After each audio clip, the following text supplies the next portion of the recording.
Del mundo internauta, les habla el doctor Jorge Figueroa Flores y bienvenidos una vez más a Paliqueando, ahora en el segundo semestre de este año académico, disfrutando este nuevo año académico. Y hoy tengo como invitado a uno que ya ha venido varias veces aquí, pero ahora es de la casa. Yo estoy bien contento de darle la bienvenida formal a la Universidad del Este, a la Escuela de Ciencias Sociales y Humanas, a mi amigo, colega, al profesor José Rivera, que ahora es parte de nosotros, de nuestro corillo como tal. Bienvenido. Claro que sí, gracias Jorge, es un placer estar aquí, es un placer ser parte de la familia de la Universidad del Este y de Ana Geméndez, y muy entusiasmado con las posibilidades, y ahora ahí estoy disponible para Paliqueando todo cuando me necesiten siempre. Muy bien, y una de las cosas que, ¿verdad?, que como tú y yo sabemos, el análisis internacional que tiene que estar ahí, ya que vivimos en la globalización del planeta Tierra. Hoy nos vamos a ir al norte, porque mucha gente me ha estado enviando emails, ¿verdad? Y hablándonos a través de nuestra página en Facebook con inquietudes. Y yo sé que te río porque tú sabes a lo que me refiero. ¿Sabes? En la madrugada del 9 de noviembre, y digo en la madrugada porque en la madrugada hubo un cambio espectacular en la política norteamericana. Y fue que el empresario Donald Trump ganó la presidencia de Estados Unidos. Y ya digo en la madrugada, el 8 fueron las elecciones, pero en la madrugada del 9 porque nadie había salido y yo creo que ni él se lo imaginaba. Y eso creó una especie de nerviosismo en el mundo entero, pero nada como cuando ya asume la presidencia formalmente, que estamos ya en el 2017 y hablando, cuando ha convertido básicamente su presidencia en la presidencia de las órdenes ejecutivas, donde ha estado tirando al media por el suelo, donde sus asesores han estado ligados al área nacionalista de supremacía blanca de los Estados Unidos, donde dijo que el muro va, y donde recientemente le está prohibiendo el acceso a muchas personas ligadas o que son parte de países que su mayoría son musulmanes, y esto ha creado un caos definitivamente. Todo el mundo sabe que va a ser, los líderes políticos están disparándole, están en las redes, y entonces todo él lo concreta por Twitter, ¿verdad? Él recientemente despidió ya a la jefa de justicia interna de Estados Unidos. Pepo, ¿qué es lo que está pasando aquí? Bueno, estamos presenciando una transformación traumática en el espacio político de los Estados Unidos. Y cuando digo transformación, no lo digo en términos benévolos. Aquí se están sacudiendo los cimientos políticos, sociales, económicos y culturales de los Estados Unidos. Estamos trazando líneas donde no se deben trazar, sobre todo porque, y admitido en un momento dado, en mi columna dominical del Vocero, o sea, hay que reconocer que los Estados Unidos es una nación diversa y multicultural, y eso se está negando a través de los actos y evidentemente del ejercicio expreso del poder de los Estados Unidos a través de las órdenes ejecutivas de Trump, sobre todo y particularmente aquella que tiene que ver con la construcción del muro, y claro está la de selectivamente separar personas nacionales de 7 países de mayoría musulmana para detenerlos y en algunos casos negarle la entrada a los Estados Unidos. Y hablo de fragmentación porque hay fragmentación en múltiples espacios. Evidentemente, una de las cosas que yo argumenté durante todo este tiempo, particularmente en la madrugada del 9 de noviembre, era que precisamente Donald Trump fue electo por una minoría blanca, anglosajona, protestante, en su mayoría bien organizada, y ciertamente utilizando un sistema electoral arcaico, que es el sistema de los colegios electorales, que permite que una minoría de personas en unos estados bien organizados le dé el número suficiente de votos electorales para ser considerado o para hacerse con la presidencia de los Estados Unidos, muy descartando así el voto popular. Ese quizás es el primer paso. El otro elemento de la fragmentación que estoy hablando es que precisamente la presidencia de los Estados Unidos como una institución trasciende al hombre, a la persona. Hay hombres que han sido honorables y que han honrado la presidencia de los Estados Unidos, como Lincoln, como Roosevelt, como Kennedy, incluso como Johnson, sobre todo en términos de política social, no así en Vietnam, pero eso es otra conversación. Sí, pero ciertamente, y obviamente hombres que son menos dignos de la presidencia, como el actual presidente. No quiero, ¿verdad?, crear un frente aquí anti-Trump, pero lo cierto es que el gobierno, o sea, el Estado y el ente que lo administra, que es el gobierno, debe gobernar de manera, ¿verdad?, perdonando las redundancias, de forma equitativa, no sectaria, y que permita ante todo el beneplácito o el bien común, y claro está, regular y promover la actividad productiva. Y eso no está sucediendo, o está sucediendo, pero a partir de una visión distorsionada, ultranacionalista, que exacerba el excepcionalismo de los Estados Unidos y un nacionalismo económico que va a terminar sacudiendo los cimientos de la economía global, que la podemos objetar, pero nuevamente el acercamiento de Trump no es de la misma manera. El punto es, la presidencia es una institución donde el primer ejecutivo se hace con el poder para representar a todos los estadounidenses a nivel en la política doméstica y en la política exterior. Es la principal figura del país, el principal emisor de poder. Y esta persona tiene la obligación de tener un intercambio, un diálogo civil con el pueblo y con la comunidad internacional a través de un mediador, que es la prensa. Pero una persona que empieza a formular política pública a través de una red social es indicativo de que el hombre no tiene el temple para interactuar con la prensa. Definitivamente, sí. Pepo, el tacto tampoco, ¿sabes? Y entonces tiene poco tacto, porque entonces en 140 caracteres o menos tiene la habilidad de insultar a todo el mundo. Sí, recientemente vimos como no solo ha insultado a los presidentes de otras naciones, sino también que a la prensa, cuando va en su reporte, inmediatamente tú no vas a hablar, tú eres fake news, tú eres el otro, tú eres lo otro. O sea, es algo que es la antítesis a lo que estamos acostumbrados quizás en un presidente norteamericano. Yo lo que sí he estado viendo es que él ha estado recientemente, todos los días, llevando a cabo sus cosas como si fuera una empresa donde no hay transformación, donde es simplemente verticalidad, unidireccional. Exactamente. Entonces eso es preocupante porque, yo no en la parte de la política, pues uno la estudia, uno la ve, pero eso no es hacer política.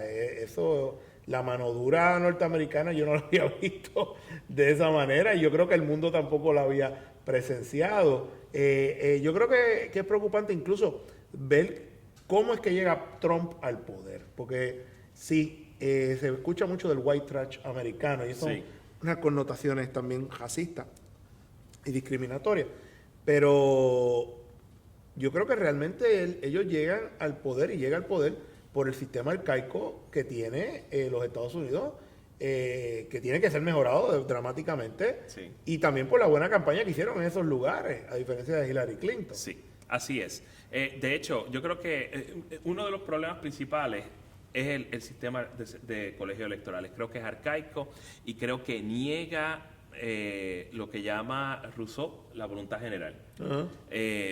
Independientemente de eso, evidentemente hay mucha polarización política en los Estados Unidos, y si hubiese habido si el voto popular contara para algo, obviamente Hillary sería presidenta de los Estados Unidos, pero con una legislatura de mayoría republicana. Hay que recordar que ellos sí se escogen por el voto popular, los representantes y los senadores. Pero, Pepo, lo que sí me preocupa es que dentro de todas las políticas y todas las órdenes ejecutivas, este Congreso no hace nada, no habla nada. Entonces es todo como que a la expectativa. Por ejemplo, ayer sale Lindsey Graham, ¿verdad?, hablando de de que no, que esto está mal, pero entonces, ¿qué están haciendo? Yo no veo al presidente de la Cámara de Representantes del Congreso hablando algo, ¿tú sabes? Interesantemente. ¿Sabes? Tipos que toda la vida han estado ahí, que han trabajado directamente, que han podido hacer política con el presidente Obama. Sí, incluso dentro del antirantez siempre ha habido una disposición al diálogo con el presidente Barack Obama. No así aquí. La respuesta corta a eso es que el Congreso no está haciendo absolutamente nada. O, en el mejor de los casos, poquísimo. Más allá del comentario de que hay que tener mucho cuidado o eso es objetable, no ha habido una declaración expresa, por ejemplo, de una de las figuras más poderosas en la política estadounidense y en la política republicana, que es el speaker de la Cámara de Representantes, Paul Ryan. Claro. No ha habido una expresión de preocupación alrededor de esta selección discriminatoria de nacionales que tienen visas autorizadas, que tienen tarjeta verde y algunos que incluso tienen la doble nacionalidad. Seguro. Pasaporte americano y pasaporte de sus naciones de origen. Eso fue un revolú lo que hicieron y definitivamente, y estar pidiéndole a las instituciones universitarias que le den quiénes son sus estudiantes para ver su immigration status, para empezar a politiquear y hacer un ban de esos estudiantes que ya están, que ya pasaron los sedazos. Exacto, y esas listas lo que pretenden es ser selectivos en términos discriminatorios. Ok, estas personas vienen de países musulmanes, dame la lista, violando así la confidencialidad. Claro. Las políticas de confidencialidad de las instituciones de educación postsecundaria. Y eso es preocupante, sobre todo porque en un momento dado, cuando la CIA revela información perturbadora alrededor del hacking, ¿verdad? De los ataques cibernéticos que alteraron, según ellos, ¿verdad? Según su análisis, los resultados de las elecciones de los Estados Unidos, Trump, a través de un tweet, cataloga esto como la Alemania nazi. Pero el hecho de nada más de pedir listas, de señalar personas específicamente por su religión, por su estatus migratorio, eso también recuerda un poco a la Alemania nazi y de cómo los nazis obligaron a las instituciones a señalar quiénes eran judíos o quiénes eran comunistas o quiénes se presumía que eran enemigos del Estado. Y es un fenómeno perturbador. Nuevamente estamos trazando líneas donde no las debemos trazar, y eso implica que si no se corrige a través de una acción política expresa de parte de las instancias de poder, pues entonces estamos presenciando una fragmentación política de grandes proporciones. Ganó las elecciones, todo el mundo se pone nervioso y de repente sale el revolú de que los rusos se infiltraron dentro del proyecto del revolú que pasó en las elecciones y que esto ayudó a Trump grandemente. ¿Qué tú opinas de eso? Ok, vamos por partes. Sí hubo un ataque cibernético. Eso no cabe la menor duda. Ajá. Ahora bien, este ataque cibernético se dio específicamente a los partidos políticos, tanto el demócrata como el republicano, que son los partidos de mayoría en los Estados Unidos. Uh-huh. La extracción de información se utilizó quizás para manipular la opinión pública y para tratar de favorecer un candidato que a todas luces, dentro de las percepciones rusas, era mucho más favorable a lo que los rusos estaban haciendo. Esa no era Hillary Clinton, pero sí era Trump. Entonces, ¿cuál es el alcance de la manipulación rusa en las elecciones estadounidenses? No lo sabemos porque todavía esa información no se ha revelado. Mucha de ella está clasificada como secreta, como altamente confidencial. Por lo tanto, no sabemos. Pero obviamente las agencias de inteligencia lo afirman. Ahora bien, si hubo un ataque cibernético fue exclusivamente a los partidos políticos. Yo indiqué en una de mis columnas nuevamente que como instituciones semipúblicas, los partidos políticos tienen la obligación de proteger sus datos cibernéticos. De la misma manera que los Estados Unidos lo hace, el Departamento de Defensa protege sus datos cibernéticos, el Departamento de Estado protege sus datos cibernéticos, pues estos partidos políticos, estas instituciones tienen la obligación de proteger eso precisamente para evitar que adversarios y personas que no deban estar envueltas en un proceso electoral la usen para manipular la opinión pública, para revelar a través de las redes sociales o de la web cuestiones impropias. Eso debe ser la labor de la prensa. Y evidentemente exigir políticas de transparencia donde los candidatos a cualquier puesto electivo divulguen cuáles son sus intereses, cuáles han sido sus expresiones, evidentemente porque son figuras públicas y deben representar la totalidad de lo que es los Estados Unidos, nuevamente de manera equitativa y no sectaria.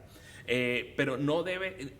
Es lamentable que aunque alguna de esa información que es cierta es objetable, por ejemplo, las conferencias que daba Hillary Clinton, en donde se contradecía o donde contradecía la figura pública, pues ciertamente ese tipo de cosas tiene que ser revelado por la prensa y no por un ataque cibernético. Eso es lo principal. Pero también yo creo que es importante tomar en cuenta cuáles son los trasfondos sociológicos y políticos de lo que permitió a Donald Trump hacerse presidente, porque no es solamente el ataque cibernético. Aquí hay una clase blanca una clase blanca trabajadora que quedó a la deriva, que quedó desarraigada por la salida de la manufactura de los Estados Unidos en la década del 90, en el contexto de los tratados de libre comercio. Porque nuevamente, libre comercio, fantástico. La manufactura dice, es más barato en México, es más barato en el subcontinente asiático, India, Pakistán, Bangladesh.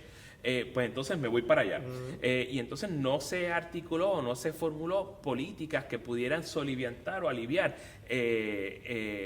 esa salida de la manufactura, particularmente esas poblaciones de clase trabajadora, blanca del Midwest, de todo ese centro industrial, del Midwest y de Pensilvania. Y el otro elemento, la clase mayormente blanca, o sea, la clase media mayormente blanca, cuyo epítome del sueño americano es la tenencia de propiedad. Esos quedaron más recientemente a la deriva cuando hubo el colapso financiero de 2008, partiendo del colapso de la industria de las bienes raíces. Cuando todas estas personas preocupadas y desalentadas porque iban a perder sus casas, porque no podían pagar las tasas de intereses fluctuantes, pudieron observar de manera airada cómo el gobierno agarró todo ese dinero que pagaron en impuestos y sacaron del abismo a la banca, no así a los individuos, a la familia. Y eso crea un sentimiento de desarraigo que luego, si no se atiende, se convierte en ira, y esa ira manifestada a través de otros elementos, los chivos expiatorios, la hostilidad hacia los inmigrantes, las guerras constantes, los musulmanes, pues se convierte entonces en una especie de plataforma que solamente necesita un showman, en este caso Donald Trump, identificar ese público, hablarle en su lenguaje y convertirlo en una base política permanente que eventualmente lo llevó a la presidencia. A la presidencia de los Estados Unidos. Y es bien interesante ver todo eso que tú estás explicando y que nuestros amigos internautas lo vayan juntando las piezas, ¿verdad? Porque dentro de esto la campaña que llevó Trump fue excelente. Fue excelente. Sí, en términos de relaciones públicas, en términos de proselitismo, sí. ¿No? Entonces, fíjate, Donald Trump ha sido el candidato a la presidencia de Estados Unidos que más menosprecio ha recibido. Todo el tiempo, menospreciado. Y venía, boom, y lo sacaba por los 500. Y cuando ganó en Nevada, que todo el mundo se quedó, espérate, ¿pero qué es esto? Y ganó acá, y seguía en las primarias, y seguía por ahí para abajo. Entonces, como que nadie pudo ver esto, que hay un sentimiento real de específicamente ese grupo del Midwest, y que mencionaste Pensilvania, el Mid-Atlantic, de personas que se quedaron a la deriva y que nadie hizo nada por ello. No. Entonces, ven a este como un salvador. E inmediatamente Donald Trump va y le dice a la Ford y a la General Motors, vengan para acá, porque si no va a haber problemas.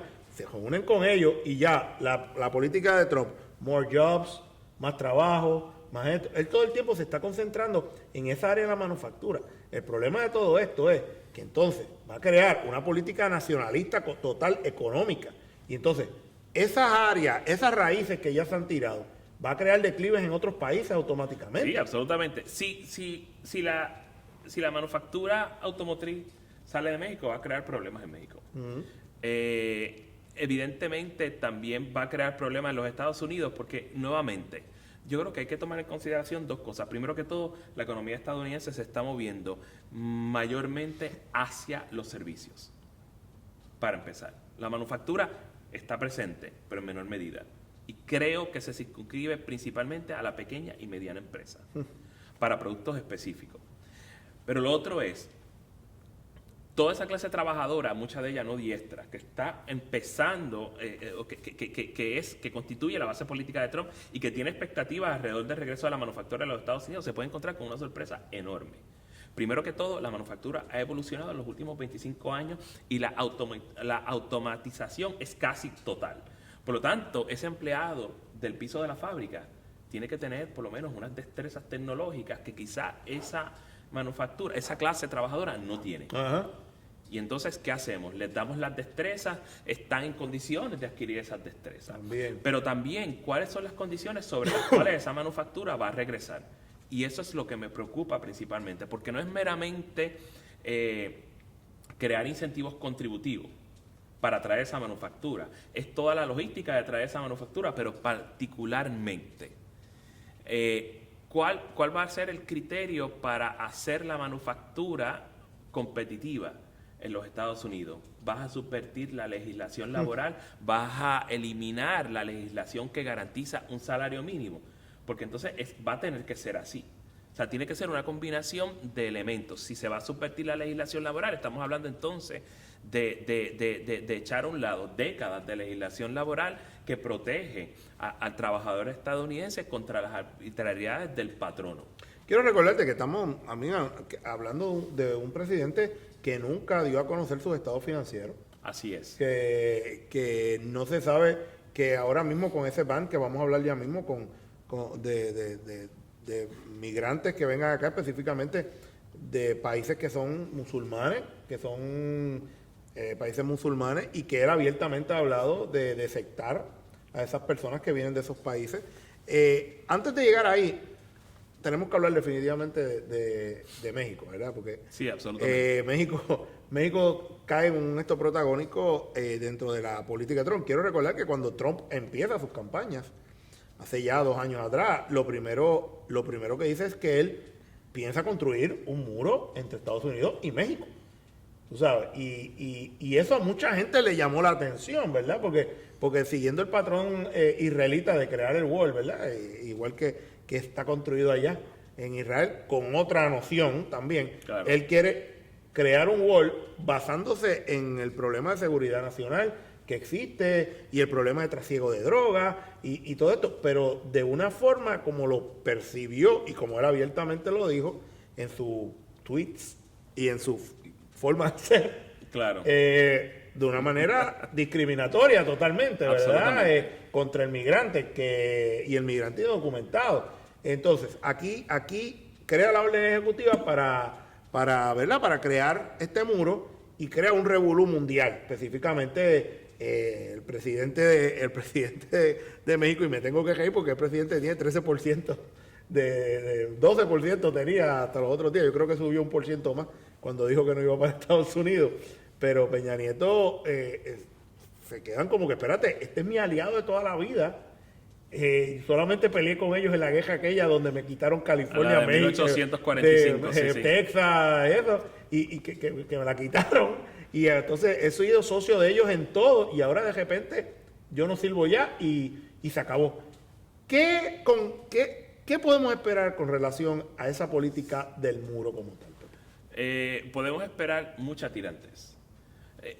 Vamos a echar de lado lo práctico que es construir un muro en una superficie sumamente irregular que compone miles de millas que van desde Texas hasta California, para empezar.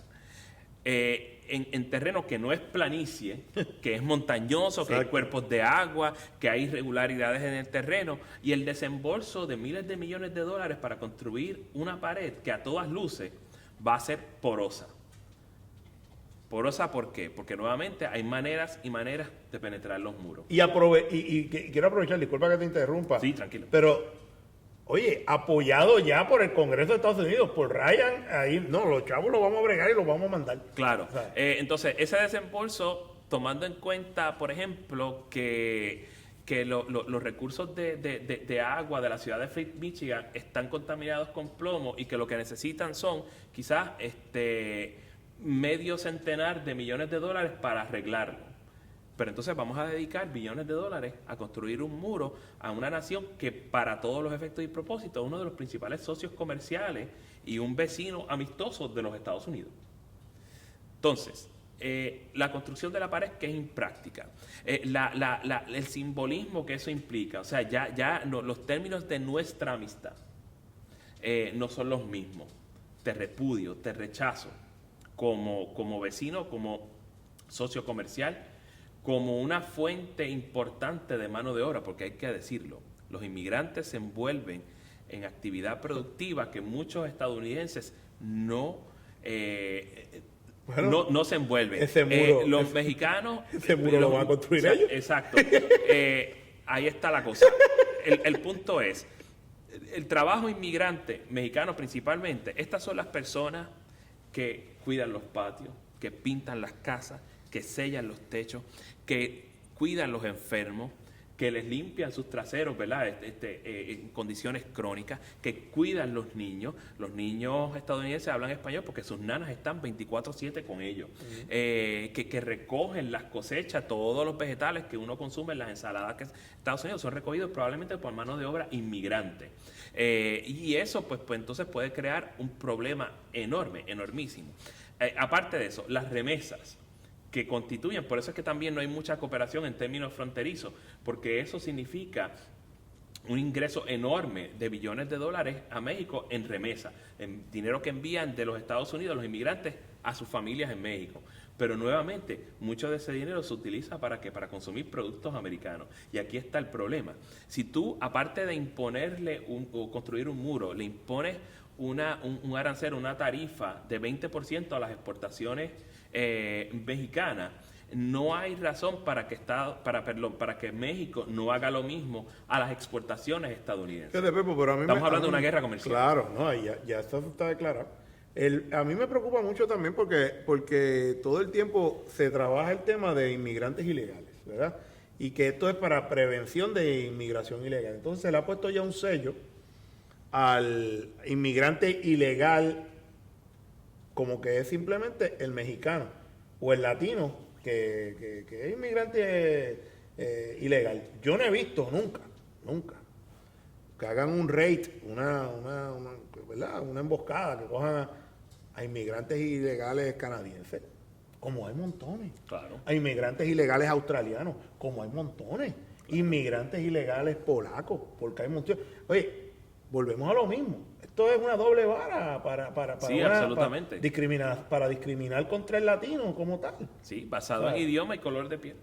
O sea, y entonces eso es lo que llama la atención y altera a la gente. Pero ¿cómo Trump va a bregar? Porque digo, y en todos los países es así, la inmigración ilegal es algo que está y que hay que trabajar con ella. O sea, pero ¿cómo esto va a contribuir de alguna manera a la guerra contra la inmigración ilegal, que ha sido la punta de lanza? Porque yo puedo entender quizás de que yo coja mis fronteras y yo proteja mis fronteras para evitar el trasiego de drogas, el trasiego de armas, el trasiego de la trata humana, como se da. Pero yo estuviera, en vez de eso, metiendo mano a todos los túneles que hay, que como 200,000 túneles. Claro. ¿Cómo la respuesta la respuesta corta a cómo Trump va a bregar con eso es él no es capaz? La respuesta larga es la siguiente: no es solamente la presidencia de los Estados Unidos como principal ejecutivo, como principal ejecutor de la política pública del país, el que tiene que bregar con esto. Esto tiene que ser un acercamiento integral. Tiene que articularse a través de una expresión firme de política pública. Primero que todo, reconociendo que la labor inmigrante, que la mano de obra inmigrante es esencial para el desarrollo económico de los Estados Unidos. Eso hay que admitirlo. Puede ser incómodo, sobre todo para ciertos públicos, pero eso es así. Segundo, tiene que haber legislación que promueva ante todo una reforma migratoria que cree dos cosas.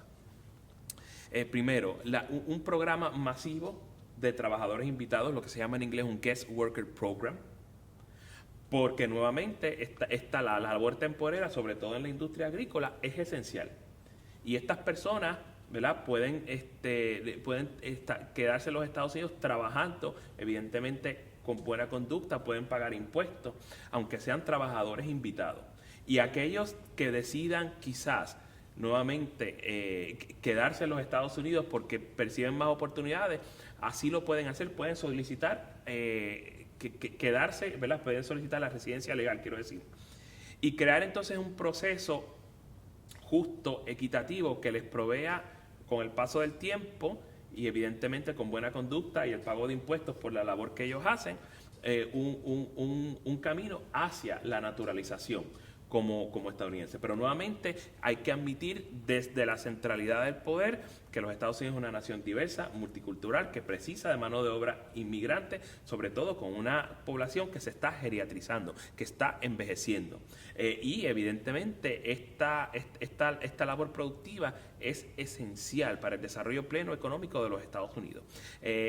Si no se parte de esa premisa, entonces creo que va a haber una serie de problemas enorme y va a haber entonces disloques, problemas en el ciclo. Ya vemos problemas con México, pero entonces esta semana nos madruga Trump ¿verdad? Con la cuestión de los viajes. Sí, la prohibición. La prohibición. Se madruga todo el mundo, nadie esperaba eso. Entonces, lo que están diciendo no, pero es que Obama en el 2011 puso una prohibición. No es lo mismo. No es lo mismo. Aquí no hubo aquí no ha pasado nada como tal. O sea, y tú estás prohibiéndole el paso, que también lo habías dicho, a gente que tiene naturalización, tarjeta verde, doble residencia, porque están ahí por un proceso que se está llevando a cabo al garete realmente. Entonces, lo que yo me pregunto es, ¿quién está aconsejando a Donald Trump sobre estas cosas? Di que seguridad nacional, bueno, ya vemos quién está nuevo ahora en el buffet ese de seguridad nacional, porque él sacó al general el Joint Chief of Staff, fue uno, y también saca a otro más, no recuerdo a quién es el otro que saca, y trae a un amiguito de él, que es el que le está corriendo el Chief of Staff de él, tú sabes. Ahí sí, pero nuevamente son personas que son compatibles con Trump, que son compatibles con este discurso ultranacionalista y excepcionalista americano, y nuevamente no son quizás las personas más adecuadas. Bannon. Precisamente porque es un punto de vista. Nuevamente, tienes que admitir que tu nación se está transformando. ¿De qué manera? Pues buenamente se está convirtiendo en multicultural y claro está, los Estados Unidos tienen una serie de compromisos a nivel internacional que tiene que asumir ante todo la cooperación de otros países. Cuando tú prohíbes la entrada a nacionales de países como Irán, Irak, Somalia, Yemen, Libia, Sudán y Siria, estás entonces también privando a los Estados Unidos de una relación cordial y bilateral que puede ser productiva, no solamente en términos comerciales, sino en términos de la cooperación estratégica y militar, claro. Sobre todo con Irak. Evidentemente, la lucha contra el Estado Islámico y la colaboración estadounidense depende de lo que se dé sobre el terreno, sobre todo la recolección de inteligencia y la movilización de tropas iraquíes. Eso potencialmente puede terminar, esa cooperación puede terminar, la buena fe se puede acabar, y de la misma manera, ¿verdad? Las cosas, hay dos caras de la misma moneda.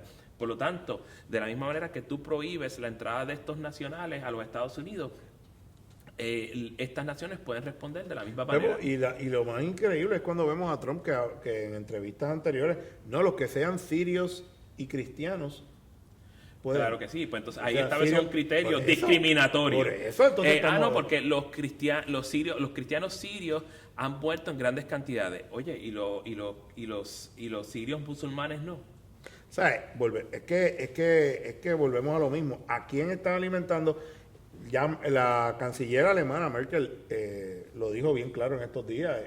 No sabemos cuál va a ser la posición de Estados Unidos dentro del mundo ahora mismo. Y yo creo que eso crea muchas ambigüedades en forma de pensamiento. La geopolítica se está corriendo de una manera diferente ahora.